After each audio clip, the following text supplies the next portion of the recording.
Hey guys, so today I want to talk to you about geometry and just a couple things and not go too much in detail because it's really specific to your trails and your riding style and what you want. But I also want to recommend a YouTube channel called Hardtail Party. Been watching them, I don't know, since he came out for a long time. He's also very frequently on the forum that I go to, MTBR, and on those forums and active. So I've been, kind of blogging and watching his videos and commenting on his videos for a long time, and probably even before my channel did more of a focus on bikes, and which I'm doing right now.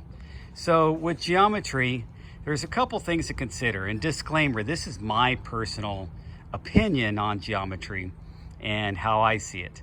First of all, geometry, your frame geometry, is going to make a difference on how your bike rides, but it's also dependent on the area you're riding.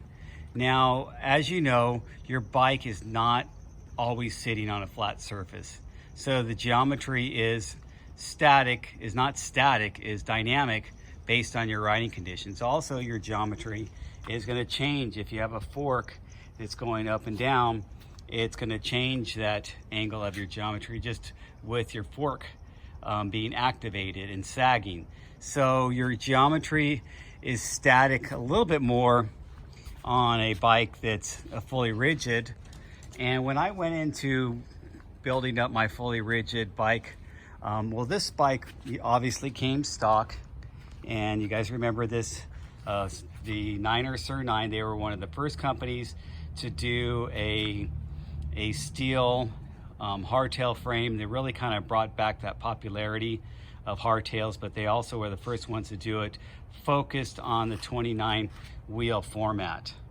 And that's how it's set up with a 29er wheel with these really skinny 29 by 2.1 tires, and that's how it sets. So even your tires and whatever tires you can fit in there could change your geometry, because you may be putting a bigger tire in front, which most front forks can accommodate a bigger tire than your rear chainstay. You're really limited to how much your rear chainstay could accommodate. Now this one obviously has some clearance because it's got the skinny tires. So this bike could go up to maybe a 2.4, but this bike has two types, and this is my Escar Hayduke that can go either 275 plus, which I have in there now, and those are 2.8s. I could probably go up to 3-inch tires on that. And then this bike was custom designed for me, and I asked them to make sure it would clear 2.6, which they barely did. That's a 2.5, and just depending, I can adjust it, so maybe I can get it a little bit pulled back. I don't know how much more I could pull that back, but 2.5 and 2.6 is about the limit on that bike. But of course the fork can accommodate anything. So here's an example. This is a 29 by 3-inch big surly Dirt Wizard front tire on a big wide scraper rim, WTB scraper rim, which has a 40 millimeter internal width. This tire, I've actually put this tire and it squeezed into this bike. And when I squeezed it into that bike and put it with maybe a 2.3 or 2.4 in back, it's gonna change the geometry a little bit, because the big tire is so massive. It's gonna lift you up a little bit. It's almost like over forking the bike. But the geometry is a little more static with a fully rigid bike because you don't have your shock compressing. I built this bike knowing it's going to stay a fully rigid bike, and then that's how the geometry. So this has a 67.4 head tube angle, but I think with the bigger tires I have on there, it's probably closer to like a 66.8, just the way I match it up there. This is the same, it's almost exactly the same, a 66 head tube angle, the way I have it done with that tire formation. But it just depends on what you want. Now, people like this steeper head tube angle. This is a 70. Okay, so this is a 70 head tube angle. And look how short that frame the overall length of that bike is. What that does, especially with that steeper head tube angle, it makes it easier to turn and get around sharp switchbacks and stuff like that. But honestly, once I got into a little bit slacker, not crazy slack, not the 64 head tube angles, but these are all 66, 67 range, I liked it. I liked the way it felt. And most of my trails are more of the rocky switchback type of trails. They're not so much long straights and really long steep descents. I do have a few of those long steep descents, but you're just not on them for any long period of time to where you want something that's that slack and long in the top tube. Now this one obviously is, the reach is pretty good, but it's not a super long reach. This reach is a lot longer. That's your top tube kind of dynamics of your cockpit, where your top tube ranges.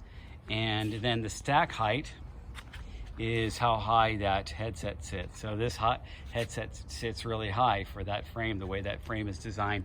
This one sets a little bit lower, just because that's the way I had it custom built.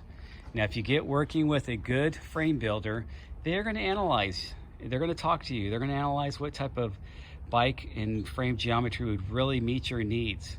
And that's obviously a good one. You can't really do that on a computer and just by clicking a drop-down menu. But if you get one that you actually call the guy and talk to them and work things out, what you want, and then you go into a bike shop and you have them measure and do all these measurements and measure you and do a real frame fitting, you're going to get something that's more customized to what you like. But not everybody can do that, and not everybody really wants to do that. So these two bottom bikes, the two red bikes, were bought off the shelf, and this frame is really inexpensive. It's $750, something like that, and it includes the headset. And you can configure it with different dropout configurations. That's configured with a regular 142 by 12 and for a geared bike, but I could have done a single speed. I could have done a boost 48 because it has those different inserts that you use in there to accommodate the different axle dropouts. This is fixed at a 142, but because it's an eccentric bottom back bracket, then I could actually turn it into a single speed, and actually it lived as a single speed for quite a long time before I upgraded to this. And this is just made specifically as a single speed. I don't even have cable routing to put a rear derailleur on there, because that's what I intended to use it and keep it as a single speed. And as you guys know, I like single speed bikes built up with single speed specific hubs. And this has got the Hope hubs on there right now. And it's not as widely, it's not a super wide free hub body. The free hub body is a little bit more narrow, so it basically ends up being a wider spaced hub, so that you got wider flanges, you build a stronger wheel. And so that's one of the reasons why I wanted to have a single speed bike built up. I had those hubs on.